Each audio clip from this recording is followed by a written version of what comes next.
Bom dia!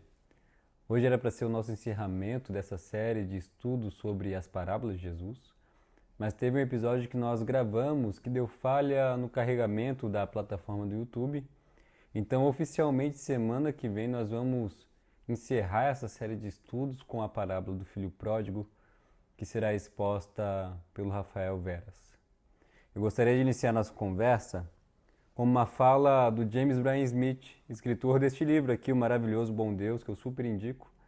E ele diz assim: nós somos criaturas que vivemos de acordo com nossas histórias. Desde cedo, nossos pais nos contam histórias que nos ajudam a interpretar como a vida é ou como a vida deveria ser. Somos naturalmente atraídos por histórias e precisamos segui-las até o final porque elas são excitantes. A narrativa é uma função central da mente humana. Nós transformamos tudo em história a fim de atribuir sentido à vida. Elas nos ajudam a navegar em nosso mundo, a entender o certo e o errado e a encontrar significado. Jesus ensinava principalmente por histórias. Uma vez que descobramos as narrativas dentro de nossas mentes, podemos compará-las às narrativas de Jesus. E esse é o nosso desejo para você ao longo de toda essa série de estudos que nós tivemos ao longo do ano. Que as narrativas, que as histórias, que as parábolas de Jesus possam moldar a narrativa da nossa vida ou até mesmo substituir as falsas narrativas ou os falsos significados que admitimos e adotamos acerca de nós mesmos e acerca do mundo. Que isso possa ter acontecido com você ao longo deste ano, que possamos aprender a moldar a nossa narrativa à luz das narrativas e histórias que Jesus contou. Hoje nós vamos conversar sobre mais uma dessas narrativas, mais uma dessas histórias, e que essa história, pelo poder do Espírito Santo, possa moldar e transformar a minha e a sua narrativa, a minha e a sua história. Mas antes de mais nada, pega o seu café e sua Bíblia que em instantes, logo após o teaser, nós vamos continuar a nossa conversa.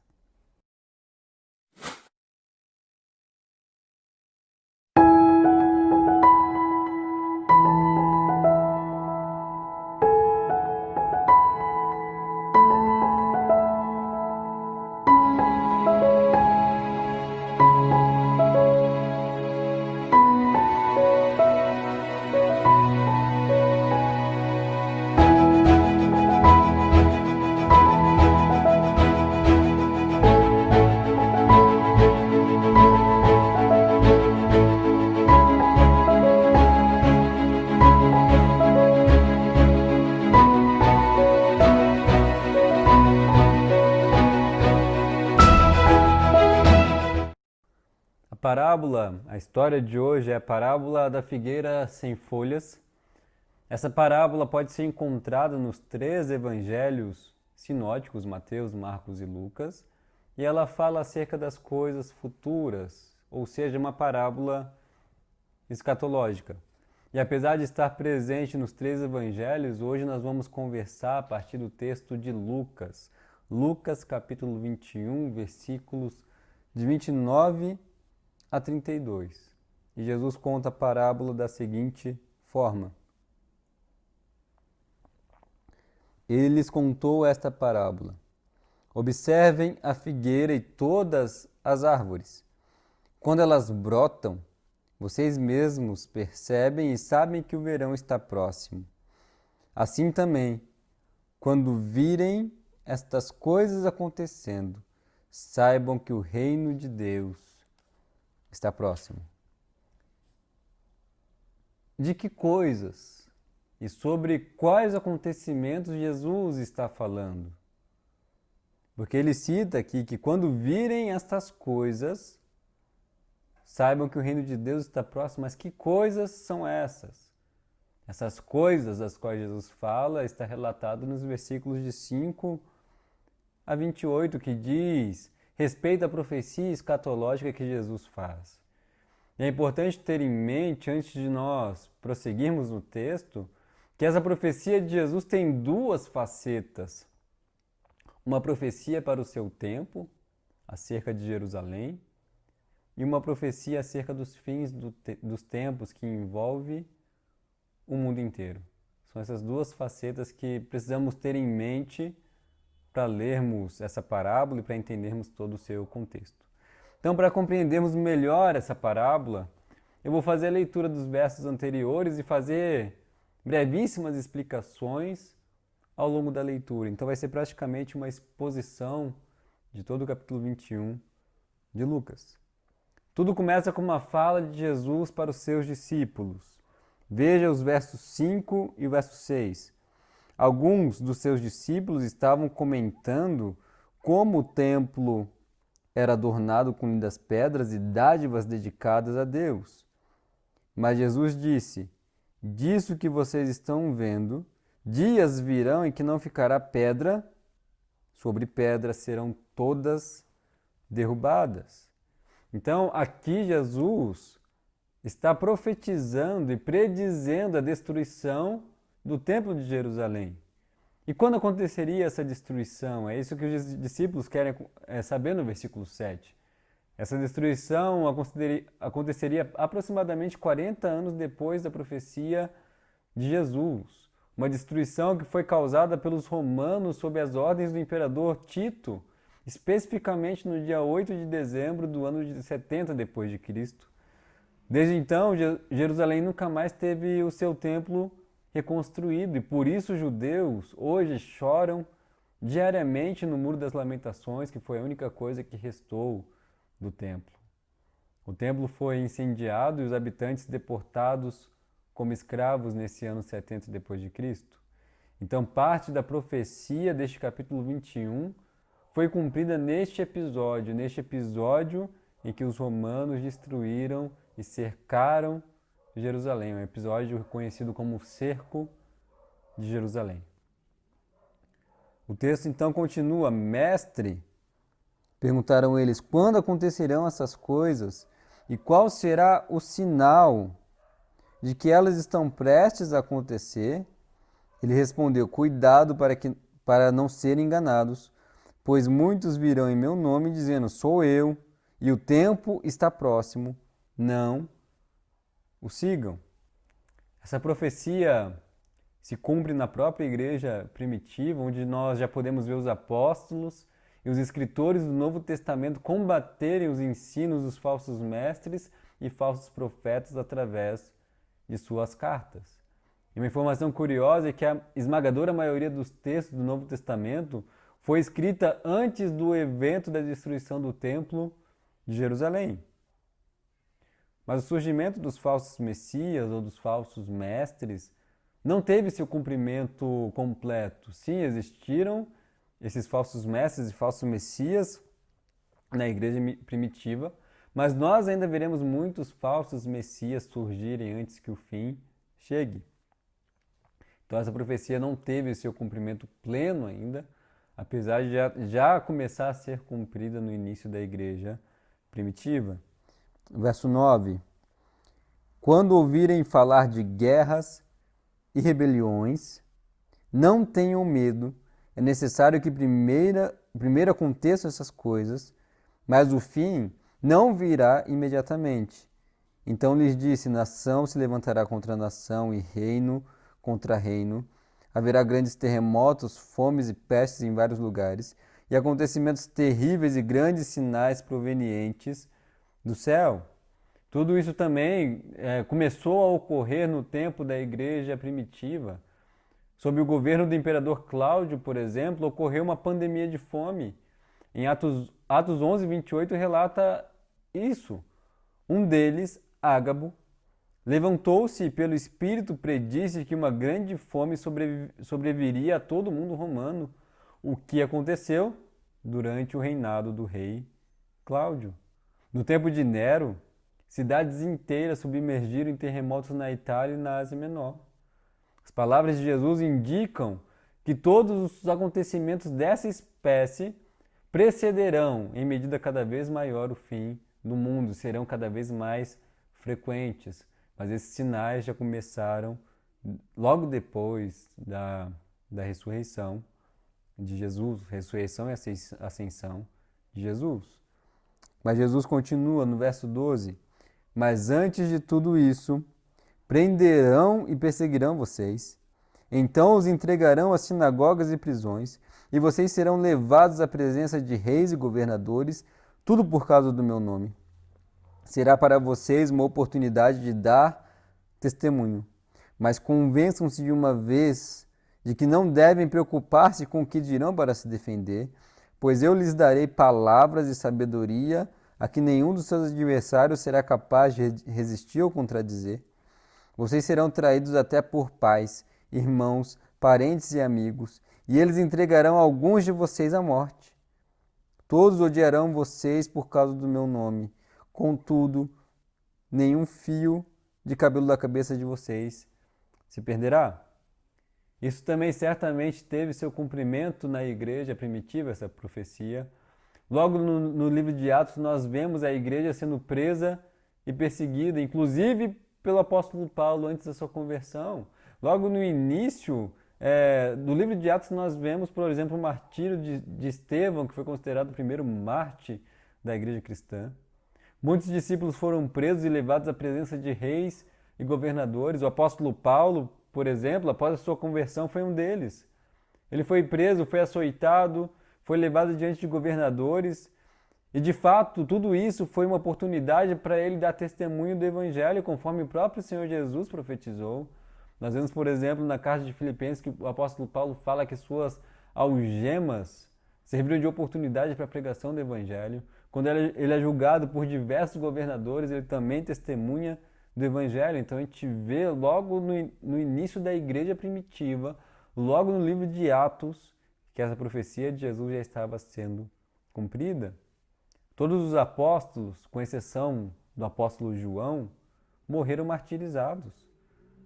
A história da igreja conta relatos emocionantes de discípulos na presença de governadores testemunhando lindamente antes de serem martirizados.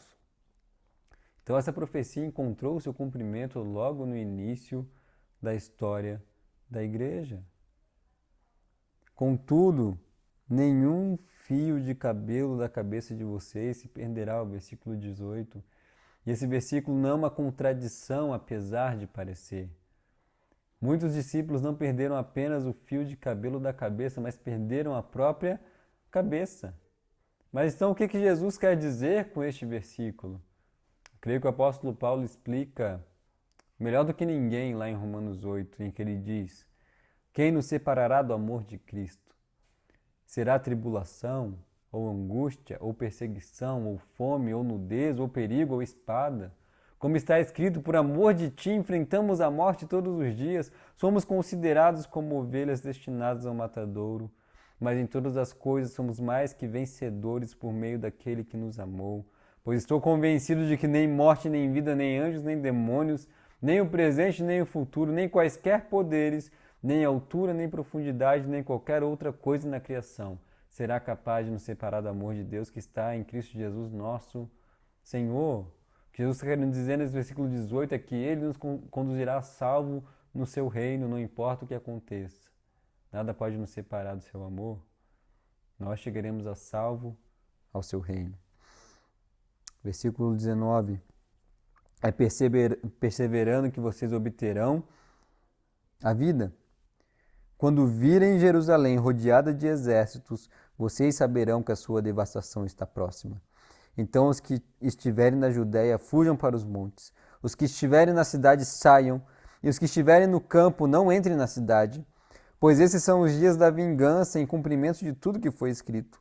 Como serão terríveis aqueles dias para as grávidas e para as que estiverem amamentando. Haverá grande aflição na terra e ira contra este povo. Cairão pela espada e serão levados como prisioneiros para todas as nações. E Jerusalém será pisada pelos gentios até que os tempos deles se cumpram.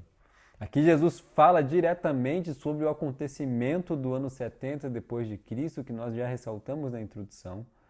a invasão dos romanos, comandada pelo imperador Tito. Estima-se que mais de 1 milhão de judeus morreram nesse cerco feito pelos romanos e 97 mil levados como escravos para outras nações. Tanto é que foi neste momento da história que os judeus perderam a sua parte na terra de Jerusalém e só foram voltar lá depois, nos anos de 1948, por aí. Então foi um marco, tanto na história da igreja cristã como na história dos judeus. O pai da igreja, Eusébio, comenta ainda que por causa dessa fala de Jesus, os cristãos locais, quando os romanos começaram a investir contra Jerusalém, eles fugiram. Eles fugiram para a cidade de Pela, uma das cidades de Decápolis. Então a profecia de Jesus foi aquilo que direcionou os cristãos, que deu discernimento para os cristãos, para que quando a Roma começou a atacar Jerusalém, eles pudessem ter o discernimento necessário para fugir. Agora nós chegamos no verso 25, em que os estudiosos afirmam que Jesus passa a falar especificamente dos sinais que vão preceder o fim do mundo de fato e a sua segunda vinda. Versículo 25, haverá sinal no sol, na lua e nas estrelas. Na terra as nações estarão em angústia e perplexidade com o bramido e a agitação do mar. Os homens desmaiarão de terror apreensivos com o que está sobrevindo ao mundo, e os poderes celestes serão abalados. Então se verá o Filho do Homem vindo numa nuvem com poder e grande glória. Quando começarem a acontecer essas coisas, levantem-se e ergam a cabeça, porque está próxima a redenção de vocês. Então perceba que Jesus está dizendo que a sua segunda vinda será marcada por angústia, perplexidade, terror e apreensão sobre o futuro do mundo. E estes serão os sinais. Então agora, após toda essa exposição do contexto, nós chegamos à nossa parábola propriamente dita. Observem a figueira e todas as árvores. Quando elas brotam, vocês mesmos percebem e sabem que o verão está próximo. Assim também, quando virem estas coisas acontecendo, saibam que o reino de Deus está próximo. A figueira e as outras árvores começam a brotar na primavera. E a primavera é o prelúdio do verão, quando nós sabemos que o sol vai raiar mais forte do que nunca. Então, assim como a figueira anuncia o verão, Jesus está dizendo que quando virmos esses sinais que expomos detalhadamente, saberemos que o reino está próximo. O que para as pessoas que não creem em Jesus será sinal de angústia, perplexidade, terror e apreensão, para o cristão será sinal de confiança. Porque o reino de Jesus, que irá restaurar todo o caos da humanidade, está chegando. Por isso Jesus diz, quando virem esses sinais, ergam a cabeça de vocês, porque está próximo o tempo da sua redenção. E Jesus ainda afirma no verso 32, eu lhes asseguro que não passará esta geração até que todas essas coisas aconteçam. E como vimos, algumas coisas de fato já aconteceram naquela geração, mas nem todas as coisas aconteceram ainda. Então, o que esse versículo quer dizer? O comentarista Kistemaker explica da seguinte forma. A expressão não passará essa geração até que todas essas coisas aconteçam significa uma duração que não se limita a um período da vida e não deve ser entendida literalmente. Ela se refere a pessoas que persistem e permanecem fiéis até o fim. Inclui, portanto, os discípulos que ouviram as palavras dos próprios lábios de Jesus, aqueles que testemunharam a queda de Jerusalém e os crentes que, através dos séculos, com perseverança, têm esperado o cumprimento das profecias que dizem a respeito ao final dos tempos. É isso que quer dizer essa expressão, que não passará essa geração até que todas essas coisas aconteçam. É isso que quer dizer. E Jesus conclui a nossa perícope dizendo O céu e a terra passarão, mas as minhas palavras jamais passarão. Afinal, Jesus é aquele que Isaías, lá no capítulo 46, versículo de 9 a 10, já tinha falado. Lembrem-se das coisas passadas, das coisas muito antigas. Eu sou Deus, e não há nenhum outro. Eu sou Deus, e não há outro como eu. Desde o início faço conhecido o fim, desde tempos remotos o que ainda virá. Meu propósito ficará de pé e farei tudo o que me agrada. Esse é Jesus, e por isso as suas palavras jamais passarão, porque o propósito dele, a sua palavra, permanecerá, ficará de pé. Então, tão certo como Jesus profetizou e Jerusalém foi destruída, certamente ele voltará. É importante destacar que esse sinal, Jerusalém sendo destruída, perseguição, foi fundamental para os primeiros discípulos de Jesus. Foi um marco para eles que o fim havia se aproximado e que o seu Senhor certamente voltaria. Por isso, eu e você já vivemos no tempo do fim. Jesus já sinalizou a sua volta, isto é, Jerusalém foi um marco de que ele está para voltar. Jerusalém é esse marco, ela caiu. O templo foi destruído. O tempo do fim começou. O fim começa oficialmente com a destruição de Jerusalém. E tão certo como esse fato ocorreu na história, Jesus voltará, o reino chegará, nossa redenção virá. Como diz C.S. Lewis em seu livro As Crônicas de Nárnia, quando o reino de Nárnia está o caos, está mergulhado no gelo, na escuridão e nas trevas, o livro diz o seguinte: o mal será bem quando Aslan, que é a figura de Jesus, o mal será bem quando Aslan chegar.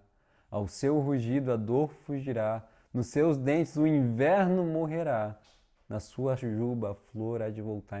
Então dá para imaginar essa cena do sol se levantando novamente, do gelo se derretendo, as trevas se dissipando, dando lugar à vida. É isso que vai acontecer quando Jesus voltar. Esse é o anúncio da figueira que brota na primavera, está anunciando o verão, está anunciando o sol que voltará a brilhar mais forte, está anunciando o sol da justiça, Jesus Cristo, aquele que irá voltar, que irá brilhar mais forte do que nunca, sendo a única luz e a única realidade existente na nossa terra.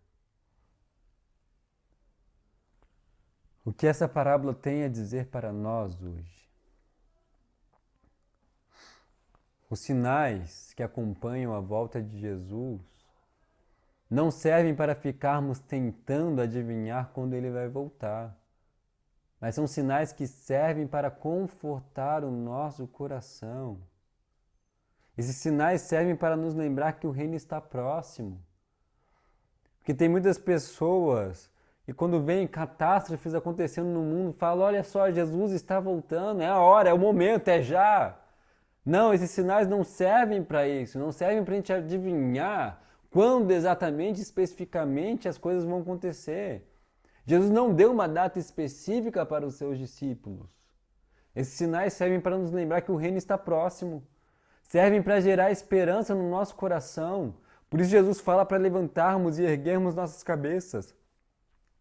E servem para nos motivar a continuar perseverando. É perseverando que vocês obterão vida, como Jesus diz nos versos anteriores que nós destacamos. Porque sim, aflições cada vez maiores vão marcar o retorno de Jesus. É isso que Jesus está dizendo, aflições cada vez maiores marcarão o seu retorno. Mas diante das aflições, na plena certeza de que o reino virá e a nossa redenção se aproxima, nós somos aqueles que devemos encarar o mundo e suas aflições não com perplexidade, terror, medo ou angústia, mas devemos encarar essas aflições com confiança e esperança, porque elas são sinais de que o sol em breve raiará mais forte do que nunca. A figueira do nosso mundo pode estar parecendo seca, morta, mas o menor broto anuncia que o reino virá. E essa figueira será a figueira mais bela de todas. Nosso Senhor irá voltar e restaurar o caos que nós geramos. Por isso, uma mensagem para o nosso tempo, para aqueles que creem em Jesus. Nós não deveríamos encarar a pandemia com medo, com terror ou com angústia. A pandemia deve ser uma lembrança para a gente de que a nossa redenção se aproxima, de que o reino se aproxima e que devemos encarar as aflições desse mundo com confiança e esperança, com a cabeça erguida. O apóstolo Paulo afirma isso em Romanos 13, versículos de 11 a 12. Façam isto. Isso é, pratiquem o amor, que é sobre o que ele está falando nos versos anteriores desse texto de Romanos. Compreendendo o tempo em que vivemos. Chegou a hora de vocês despertarem do sono, porque agora a nossa salvação está mais próxima do que quando cremos. E olha que beleza. A noite está quase acabando.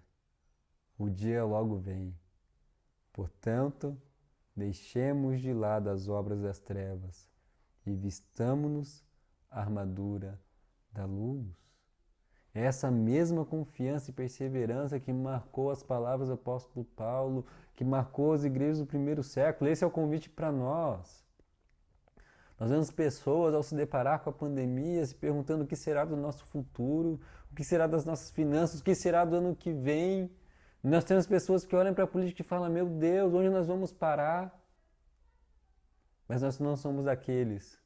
Aqueles que creem em Jesus não são daqueles que ficam perplexos, que ficam aterrorizados, angustiados.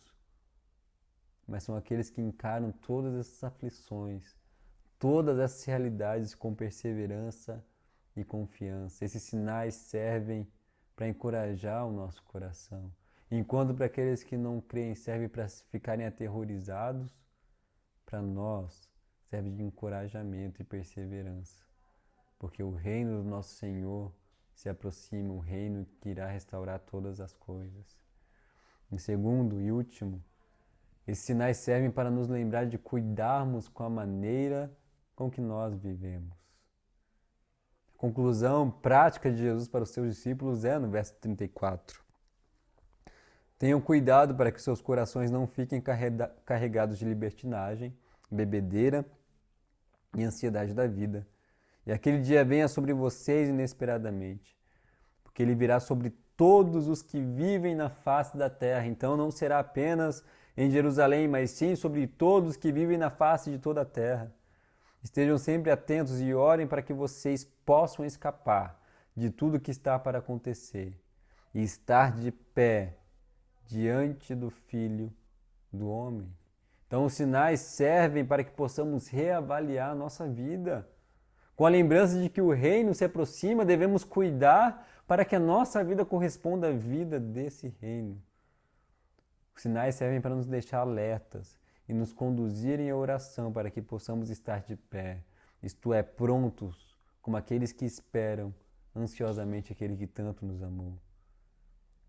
E nós demonstramos a nossa esperança, a nossa confiança e a nossa perseverança na maneira como nós vivemos, uma vida que corresponda à vida do Criador.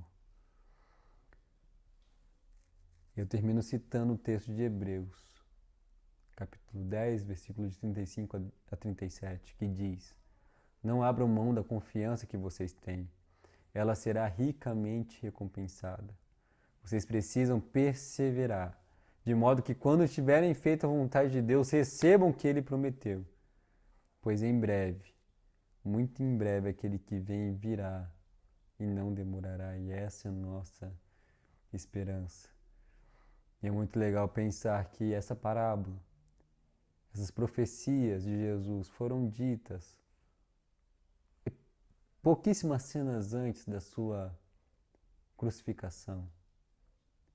Perceba que ele diz essas coisas para confortar os seus discípulos e perseverar, para que eles possam perseverar.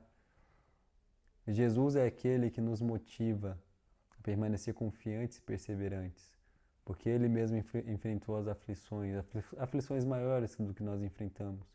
Ele mesmo encarou a cruz, ele mesmo encarou a morte, e ressuscitou ao terceiro dia. Ele é a garantia de que confiança e perseverança nós receberemos a vida que Ele conquistou por meio do seu sacrifício.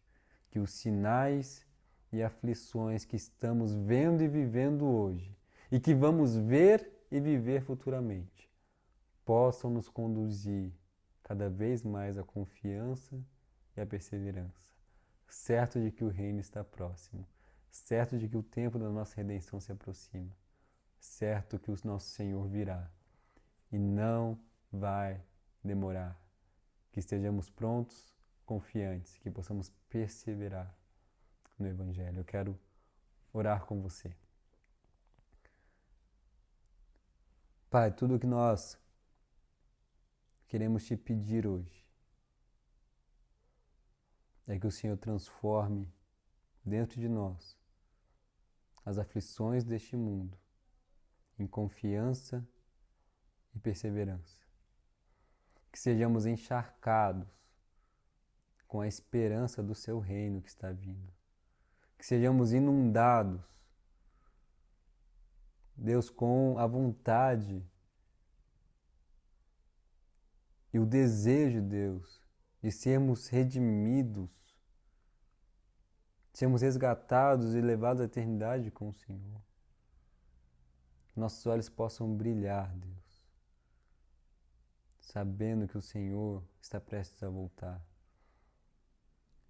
Que o Senhor possa erguer nossas cabeças, que possamos ser daqueles que vivem olhando para o alto, Deus, com os olhos na eternidade, esperando o tempo em que o seu reino será concretizado, em que nossa redenção será plena, Senhor, e que estaremos com aquele que tanto nos amou. Senhor, revista o nosso coração com confiança e perseverança. Que os sinais deste tempo presente, que os sinais que nós vamos ver, venham fortalecer ainda mais nossa confiança e a nossa perseverança. Em nome de Jesus. Amém. Foi bom passar esse tempo com você conversando sobre as parábolas de Jesus ao longo de todos esses anos. Após o próximo domingo nós vamos conversar sobre outras coisas, mas eu espero que de fato as narrativas de Jesus possam ter feito diferença na narrativa da sua vida, da sua história. Nós esperamos você daqui a pouquinho para nós louvarmos a Deus juntos e conversarmos sobre os retratos de Natal, que é essa série que nós estamos trabalhando em dezembro. Nós esperamos você na nossa transmissão ao vivo às 19 horas ou também no nosso culto presencial. Será bom estar com vocês mais uma vez. Um ótimo domingo.